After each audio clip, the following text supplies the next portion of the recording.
Well, hey everybody, I'm John Retlin. This is every SummerSlam women's match ranked from worst to best. And because we're only about 10 days away from the pay-per-view, this is going to be the last one that I do for this year. I was thinking about doing ones for the Intercontinental title, World title, WWE title, tag titles, kind of like what I did with WrestleMania, and those were a whole lot of fun. But I thought, well, maybe I should talk about the women. And the reason I should talk about the women is for a lot of years, the women got shafted out of every goddamn big match, big feud, and stuff like that. And until about 2014, they were treating the women's division like a goddamn joke. And don't get me wrong, I'm going to get to something from 2014 and rail against it. Do not worry.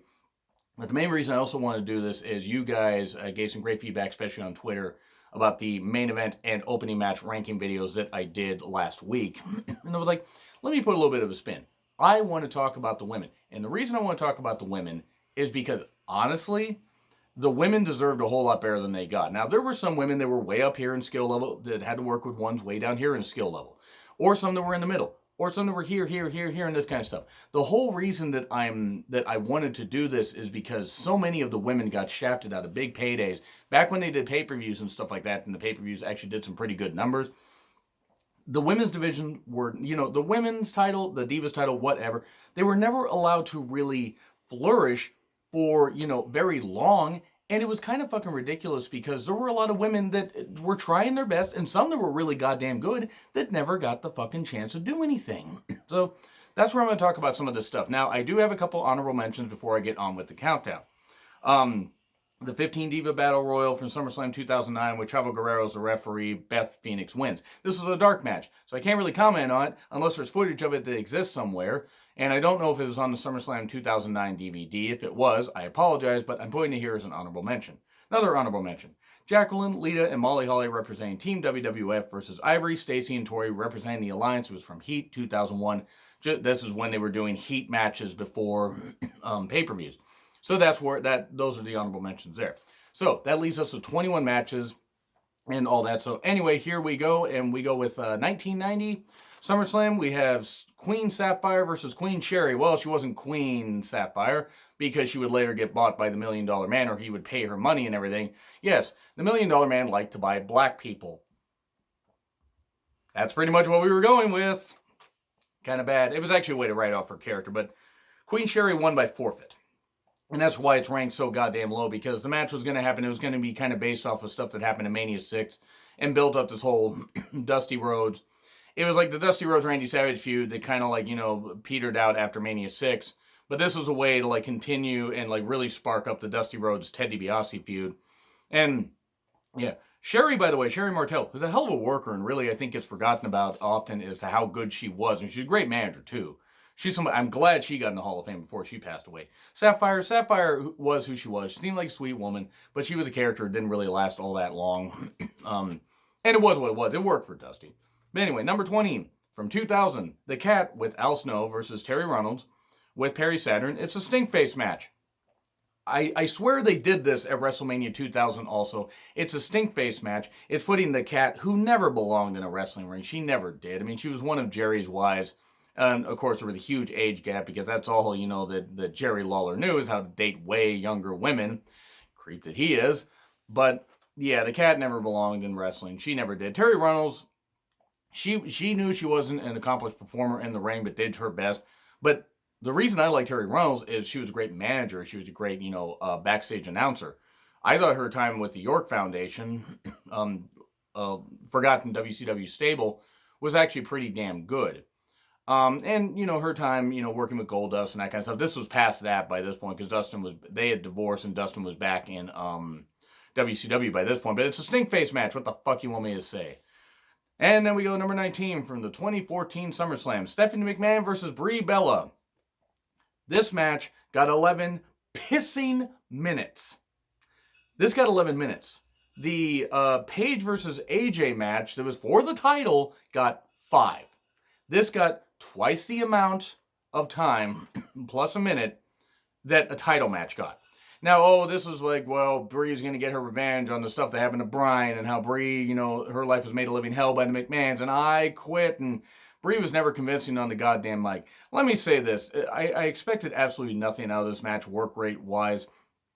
they did a couple decent moves, but this match went on way too. Had this match been about 5-6 minutes, I might have not minded it as much. But then you had Nikki Bella, who interfered, and then clocked Brie, and then Stephanie won, and then you had the Bella, the growing up Bella stuff, but I never told anyone until just now, and this kind of stuff and everything. Taken in a vacuum, this match was still pretty goddamn shit. But the fact that they gave us the Brie Bella versus Nikki Bella feud, for fuck's sake, we didn't need that, and we didn't need Stephanie McMahon getting a victory on a WWE pay-per-view in 2014.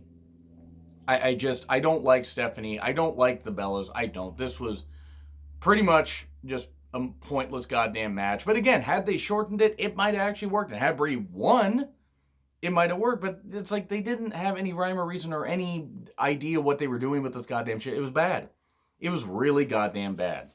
Then we go to number 18. We go back to 1998. We have Edge and Sable versus Mark Merrow and Jacqueline in a mixed tag match. Yes, I'm putting a Sable match above, this high on the list. That shows you right there how bad some of the matches were.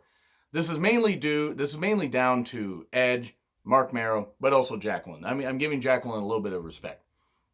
Jacqueline deserved a whole lot better than she got during, her earlier years in the company. Tough as nails. Glad she got in the Hall of Fame. Could probably still kick the asses of a lot of people on the roster. No, I refuse to put over Sable. Was rotten. Never deserved to be in the wrestling business. Wanted to be on TV. But that was it. She was a pointless, clueless twat that didn't care about anything. Didn't want to get hurt. And it was stupid. It was bad. But you know what? Hey, at least Edge, Mark Merrow, and Jacqueline, especially Jacqueline, helped try to save this and try to salvage this. Jacqueline in particular. And folks, I'm going to be right back in a second. Apologies for that, guys. Allergies are a bitch, so I had to just take a couple minutes to do that. But yes, the whole point of it is, it's tough for me to put a Sable match this high on the list because Sable is a clueless twat that never deserved to be in wrestling. That's about it. But anyway, now we move on to number 17 from 1999. Ivory versus Tori. No, not that one. Not Tori Wilson. But Tori, the weird woman that was like a stalker to Sable and this kind of stuff, is for the WWE Women's title. Ivory was actually a pretty damn good worker, and it's a shame that she gets forgotten about as somebody that was really pretty good. I mean, granted, okay, maybe she wasn't showcased the best in WWE. I mean, she was backstage announcer and manager and that kind of stuff, and occasional wrestler about a year or so after this. But I think they could have gotten more out of this had they given her another opponent. But again, they didn't really have all that much depth. And this is after Sable left the company. And they're like, oh, well, we could just, we don't really care about the women's division now, despite the fact the women's division got better when Sable was fucking gone. And now she's fucking Brock. But moving on from that, this match was decent. It was okay. Then we get to number 16, which is from the 2013 SummerSlam. It's Natalya with Cameron and Naomi versus Brie Bella with Eva Marie and Nikki Bella. Well, at least Natalya won, so at least there's that. Look, I was never the biggest fan of Cameron. It just wasn't. I don't hate Cameron as a person. I just don't think she belonged in the ring. However, incrementally she improved or whatever, she just wasn't going to catch up to what a lot of people were. My personal opinion. But that being said, rumors are she might come back. Please no. But hey, there are some fans that are going to like her. But anyway, Naomi's also there. This is when they were the Funkadactyls, or before they became the Funkadactyls. This is a Total Divas storyline. Back when I actually watched Total Divas, and yeah, I didn't really. I haven't watched it in years. Sorry, I haven't watched Total Divas. Sure as hell won't watch Total Bellas. But yeah, speaking of which, Brie Bella. Yeah, Brie Bella can never work at all. I mean, and it had Eva Marie out there. I'm sorry, I don't like Eva Marie. I just don't. I don't think that she served a purpose for what they were trying to do with her. Had they just made her a valet and made her this kind of stuff, made her somebody that could have been a heat magnet for somebody that she was managing, sure. She tried to get in the ring. She tried to take bumps. I give her credit for that, but it just ultimately didn't work. Now, this was before that. This was it wasn't a sloppy match. Natalya can usually get a good match out of somebody. I'm not saying she's immune to a botch, but it was what it was. And then we get to the other match from the 2014 SummerSlam. It's Paige versus AJ Lee for the WWE Divas title. This match, once again, like I said previously about, Stephanie and Brie, this match was half that time. Actually, a little less than half that time. Or a little more, like what, 11 minutes, 6 seconds for Brie Bella, and Stephanie, and this was like 5 minutes, maybe just under 5 minutes. This is how you use your main championship. I mean, granted, the Divas title looked like freaking crap, but still, a championship could work if you put it on the right people. And this Paige AJ Lee feud that should have worked just ultimately didn't, and it's sad because it was like a stop-start thing. AJ left for a bit to get married to Punk, and I'm sure that went over really well after Punk had left. And I'm not knocking AJ. I'm knocking how the company handled it. No wonder AJ Lee left and she's not going to come back. Well, also that's because she was also it was also determined by John Laurinaitis that she was deemed unfuckable. People wonder why I hate that dumb fuck and why he's an ass kisser and why I can't fucking stand him. But anyway, this match, 5 minutes. I mean, come on. They could have done more with about 8 minutes. 8, maybe 9. Not everything needs to be a 30-minute classic, but for fuck's sake, if you're going to give any woman, no matter their skill set, any, collection of women, 5 minutes to do something, what the fuck are they going to be able to do? A singles match or anything. It's a slap in the face. Especially for the fact, at this time, both these women could work pretty well. I mean, AJ was never a great worker in the ring, but she had character and she could do some stuff. Paige was on the rise at this point. It just could have worked a whole lot better than it did. And now we move on to number 14 from the 2010 SummerSlam. Melina versus Alicia Fox. I am not going to try to do it like Derb does. It was for a championship. And this was Cameron's favorite WWE match of all time. Look, that's a running joke and everything and stuff like that. And I'm not slighting Melina and Alicia Fox. I think they could have done a whole lot better with this had they been given any time and any fucking build. They got like a couple weeks build maybe on TV. And it was what it was, but it's scary to think this was the lone championship run that Alicia Fox had.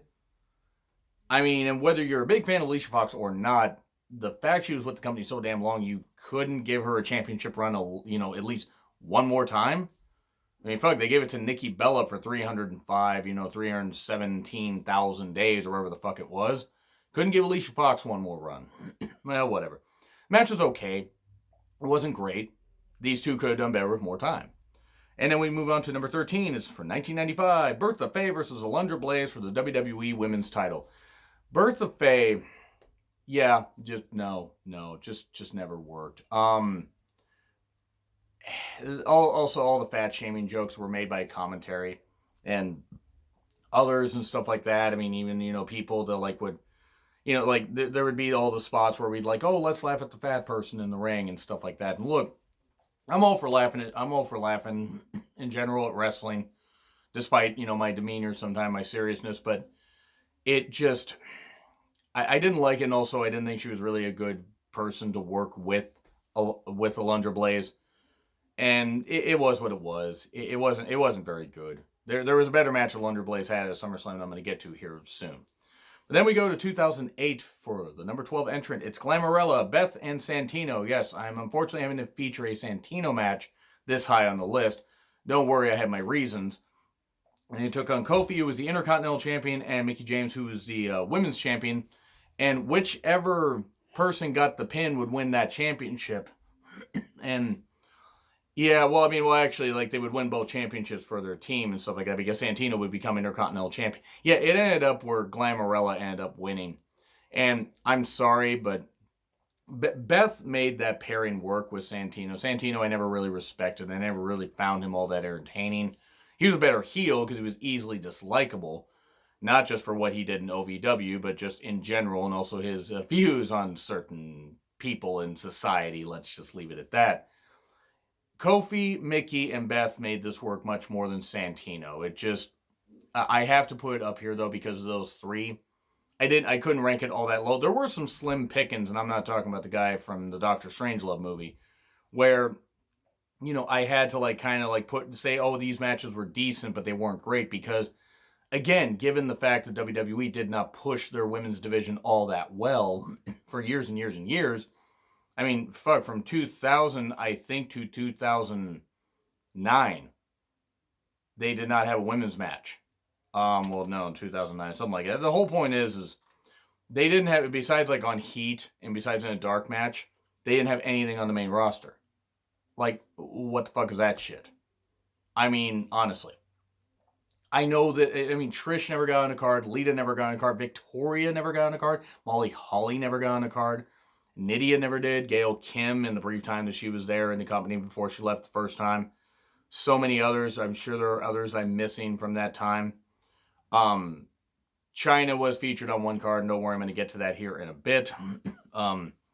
But yeah, this match just was not very good. I just wish the women had been used a little bit better because they had plenty of women. They just ran through the... They just ran dry and just, bled dry in the stupidest shit and then wonder why people wouldn't take women's wrestling seriously. Well, the company isn't. Why should we, even though we like a lot of these women? But the whole point is this would start, Beth having a championship run. Santino would have an Intercontinental title run and would try to replicate what the Honky Tonk Man did. And then, if I remember right, I think D'Lo Brown actually came back and beat him for it. It was either D'Lo Brown or Ray. I don't quite remember because that part's a little bit fuzzy to me, but I do remember D'Lo showing up randomly. But anyway, we go to number 11. It is from the 2015 SummerSlam. It's Team PCB. It's Becky, Charlotte, and Paige. Not the submission sorority. Remember that? The submission sorority? Try Google WWE. You might find out that some of this shit shouldn't be said on nationwide TV. But they took on Team Bad, which was Sasha, Naomi, and Tamina. Tamina, who was there just to get injured, of course. And then Team Bella. It's the Bellas and Alicia Fox. It was an elimination match. This is where they were doing everything they could to extend Nikki Bella's title run. And to be fair, she was dealing with a neck injury, and she was dealing with other injuries. So were other wrestlers, but still, they were trying to find a way to extend it so she could get the record, and then they could take it off of her. But then she was seemingly, I don't want to say she was seemingly forgotten about, but she suffered so many goddamn injuries that she wasn't able to, continue that momentum. I mean, really, who could? But anyway, this is Alicia Fox's second appearance on SummerSlam, and it was 5 years apart. I mean, really. Again, come on. But Tamina was there. Naomi, Sasha. This is how you use some of the NXT women call-ups. So they called everybody up and they slopped everybody out. And Sasha had just faced Bayley in all-time classic at TakeOver Brooklyn 1, which is a match I might actually watch again at some point because NXT TakeOver Toronto 2, Electric Boogaloo is coming up soon. So I may have to watch that and get a refresher on when Sasha and Bayley were actually treated seriously. But this match, it was what it was. It was fine. It was fine. It was good for what it was, but there were some people that shouldn't have been in the ring with others that were way, way better than they ever were, and some spots were sloppy. That makes sense, though. So we get to number 10. It's from the 2018 Rumble last year. Ronda Rousey versus Alexa Bliss for the Raw Women's title. It was basically Alexa getting in a couple shots and Ronda Rousey beating the shit out of her. That's essentially what it was. The reason I'm ranking this as high as it was, or as high as it is, Alexa did the job actually properly.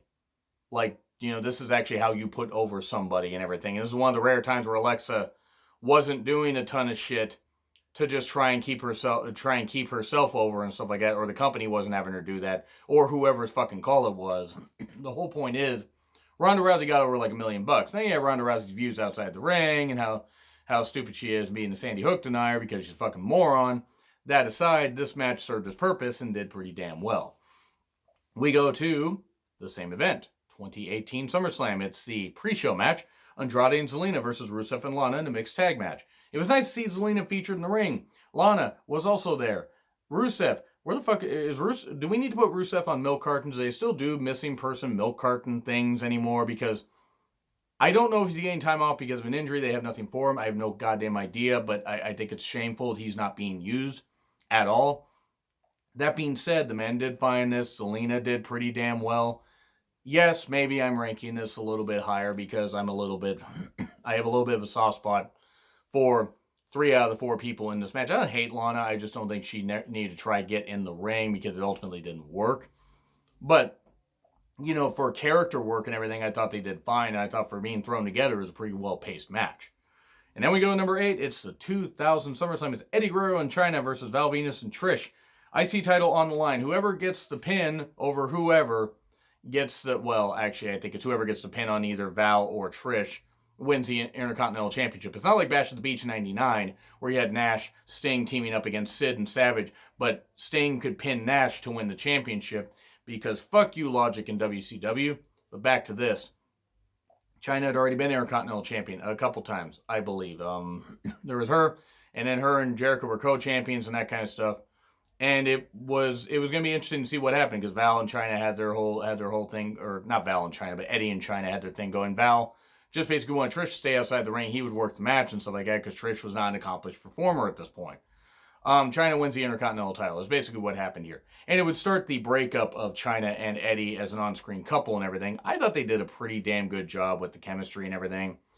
They clearly enjoyed what they were doing. Eddie made that work, and China stepped her game up as far as comedy and stuff like that and everything. So actually that was pretty damn good. I really did enjoy that, and it was quite fun. Then we get to number 7. It's Kelly Kelly versus Beth Phoenix for the WWE Divas title. I hate playing a Kelly Kelly match this far up. I do. I'm sorry. I've never liked Kelly Kelly in the ring. That being said, I don't hate her as a person. But Beth Phoenix got a lot out of her. Beth Phoenix should have beaten her here. She sure as fuck should have beaten her here. Or either beaten her here or at Night of Champions, which is in Beth Phoenix's hometown. But whatever. The match is fine. Beth could make a lot of people look good that were never really accomplished performers in the ring. Even though I will say, once again, that Kelly Kelly was just thrown into the ring. Wasn't even really taught how to run the ropes all that well. And developed a few moves. She did. If you throw somebody out there with basically no training, that's pretty much what's going to happen. So, and she's a prime example of, as well as a lot of people. But then we get to number 6. It's Alundra Blaze versus Bull Nakano from the 1994 SummerSlams for the WWE Women's title. Sure, it's maybe not as good as it could have been had this been in Japan and stuff like that. That would have been weird to have a WWE pay-per-view in Japan. But it's Bull Nakano, Alundra Blaze, in their primes. It was good shit. It was such good shit. It actually was good shit. It was short, but it had some impactful moves and did pretty damn well. And I enjoyed this. I enjoyed this match immensely. It was quite fun. Now, once again, you get slim pickings and stuff like that, but this was an example of, it's a short match, but there's good work rate and everything. Number 5 from the 2016 SummerSlam, Nikki Bella, Natalya, and Alexa Bliss versus Becky, Naomi, and Carmella. This was supposed to, I think originally Eva Marie is supposed to be part of this, but she got suspended for whatever fucking reason. Who the fuck knows? I don't know what she got suspended. I have no idea what she got suspended for. I don't really care. But yeah, they threw this match in, and it was a way to have all these women involved that were going to be involved in the SmackDown Women's Championship, for the brand split and everything, become the first ever SmackDown era Women's Champion. And it was fine. It was a fine match. I can't say it was great, but you had enough good workers in there that could hide the deficiencies of others that couldn't really work all that well. So it was a well done match, all things considered. And then we get to number 4. It's Charlotte versus Becky versus Carmella for the SmackDown Live Women's title from the 2018 SummerSlam. This might have ranked number 1 had Becky won. Now, I will say this in defense. Charlotte winning did offer the catalyst to, Charlotte or Becky turning heel and everything and attacking her and that kind of stuff. And okay, I mean, I get it. It kind of halted Becky's momentum a little bit. So even when she won at Hell in a Cell, they needed to build that back up at like Evolution and stuff like that.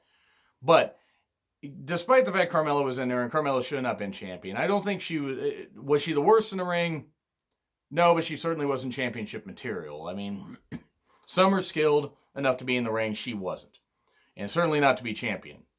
And yeah, it was what it was. I actually got in a lot of arguments because I said that Carmella wasn't very good. I got a lot of arguments with people on Twitter, which was kind of funny. But the match was fine. Charlotte winning was ridiculous, but Becky snapping, turning heel, all that stuff, that was pretty good stuff. So, yeah, really can't fault it. The work rate is pretty damn good, despite the fact, once again, Carmella was in the match. We then go to number 3, Natalya versus Naomi for the SmackDown Live Women's titles from the 2017 SummerSlam. I thought this was a pretty good match. I like Natalya. Maybe I have a little bit of bias here. Forgive me. We all have some biases, even though I try to be unbiased on some of this stuff. But I like Natalya, and I've always wanted to see Natalya get her just due. She's been with the company for a while. She's had a couple championship runs. But I just feel like sometimes some of the stuff they've had, the farting gimmick, all that stuff and everything. I mean, yeah, that was years ago still. It was shit. This was a pretty well-worked match. Now, her and Naomi did a pretty damn good job despite the limited build. I thought it was pretty well done. Yeah, Natalya only held the championship for about like 2.5 months, but still, it was nice to see Natalya get one more run. I don't think she's going to get another run here. I'd be shocked if she beat Becky Lynch even in Toronto, because, I mean, they've never screwed anybody related to the Hearts over in Canada. Never. Except they've always done that. But I like this match. I thought this match was pretty good. And then we go to the same event, the 2017 SummerSlam. Sasha versus Alexa Bliss for the Raw Women's title. The idea was, okay, what the hell is going to happen? Becky or Bayley was actually, I think Bayley was supposed to face Alexa, but, Nia injured her because Nia always injures people. Best wishes and a speedy recovery, by the way, Nia. Hopefully you can stop injuring people so much. Not like she's going to, like her or anybody's going to watch this. But I think Sasha and Alexa put together a pretty damn good match here, despite the fact Alexa's not really a great performer in the ring. She has great character work. And she's really not that good in the ring. I'm sorry, she's really not that good in the ring. She can hit like 2 moves. But more often than not, it doesn't really work. I mean, Sasha, I don't think is the best performer ever, but I think has elements of great in her. And this is one where that could have happened. Unfortunately, Sasha would end up suffering an injury soon after this and would have to relinquish the title. This match was well built, well wrestled, and everything. You really can't fault either person for any stupid bumps they took. Well, I mean, you could, but the bottom line is with this match, it actually worked pretty damn well. But number one from the 2016 SummerSlam, Charlotte versus Sasha, WWE Women's title. This was great. This was absolutely great. Yeah, you had Sasha bumping like a crazy motherfucker and Sasha suffering injuries. In fact, this might actually have been the one where she suffered injuries and they had to call an audible because it was weird to see Charlotte suddenly capture the title once again. But goddamn, this match was just great. The fucking bumps, the personal feud and rivalry and everything. Sure, the feud went on a bit, absolutely way too long, including going to Roadblock. End of the line. But then they still would always have good matches. It just did go on a little long. Was a great match, though. I do really hope that if I were to revisit this in a few years, if I revisit this, in 2022, 2023, provided the world hasn't ended, because that's cryptic, maybe I can add some more matches on here and I can just say, hey, there's actually been some great women's matches in the past few years. Because women are really capable of having some good matches. The ones I do like, the ones I don't like, a lot of them with the right formula and with the right elements and with everything working, they can put on a pretty damn good match. And it's just a shame that I had to get so far into the countdown before we got, to any matches that were any good. It's a real shame because there were some good performers mixed in on this. And they just weren't given enough time or enough build and everything. But anyway, that's what I have to say. Agree, disagree with what I said, like, share, subscribe. Twitter handle, well, of course it's there, but obviously you know that. Otherwise you probably wouldn't be finding these videos. But anyway, I'm John Ritlin. I will see you soon. Oops. Folks, my screen protector fell off. Bye.